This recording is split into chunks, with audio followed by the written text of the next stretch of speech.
Hello students, welcome back again.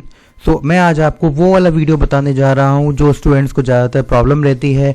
Like we are talking about brightness, contrast and there are so many things. So आज मैं आपको contrast से related एक topic बता रहा हूँ, दैट इज़ कंट्रास्ट स्ट्रेचिंग। अब ये टॉपिक वैसे तो बेसिक टॉपिक में जनरली कैटेगराइज किया जा सकता है, बट कंट्रास्ट स्ट्रेचिंग को अगर हम देखें तो it's very important to enhance the quality of an image.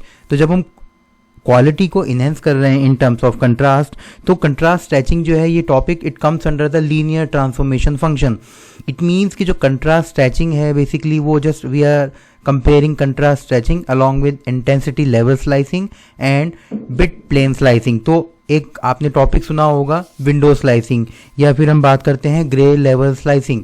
तो हम स्लाइसिंग फॉर्म में क्या कर रहे हैं, we are just dividing to background at the same time. तो कंट्रास्ट स्ट्रेचिंग के लिए हम कह सकते हैं कि low contrast images occur often due to the poor and non uniform lighting condition। It means कि contrast stretching is just a simple technique to enhance the contrast of a digital image।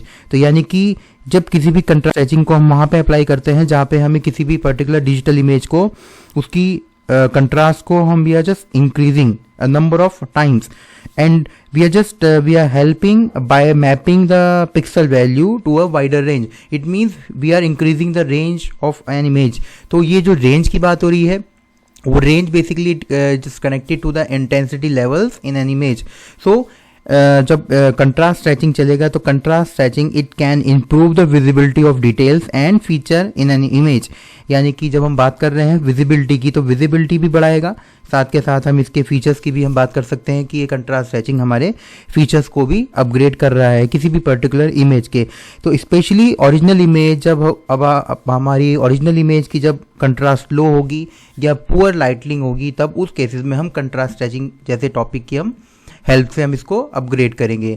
तो अब मैं आपको एक और points इस contrast stretching में बता देता हूँ। वैसे तो बहुत ही बेसिक लेवल पर इस कंट्रास्ट स्ट्रेचिंग को समझा जा सकता है इन अ सिंपल वे कि कंट्रास्ट स्ट्रेचिंग में जब पुअर लो लाइटनिंग हो रखी है, यानी कि जब किसी भी पर्टिकुलर इमेज की पुअर लाइटनिंग हो रखी है, तो उसकी लाइटनिंग को इंक्रीज करने के लिए हम क्या कर रहे हैं, कंट्रास्ट स्ट्रेचिंग का यूज़ कर रहे हैं, जिसके लिए हम नंबर ऑफ सर्टेन रेंज ले सकते हैं 0 to 50।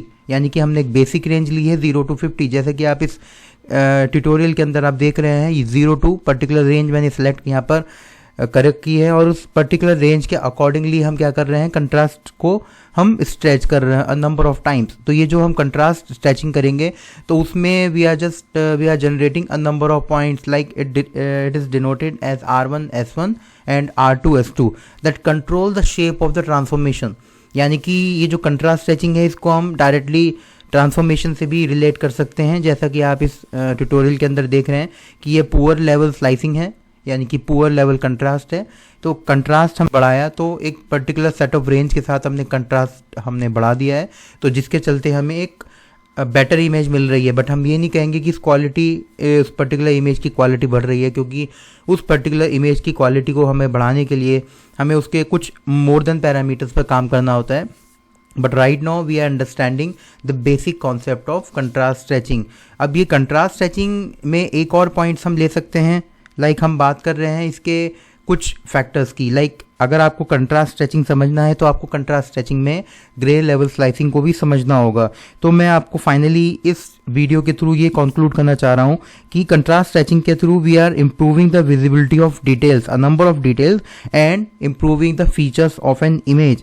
So contrast stretching also comes with some challenges that we should be aware of when applying to your digital image processing। यानी कि जो नंबर ऑफ सर्टेन फैक्टर्स हैं वो भी हमें कंसीडर करने पड़ते हैं।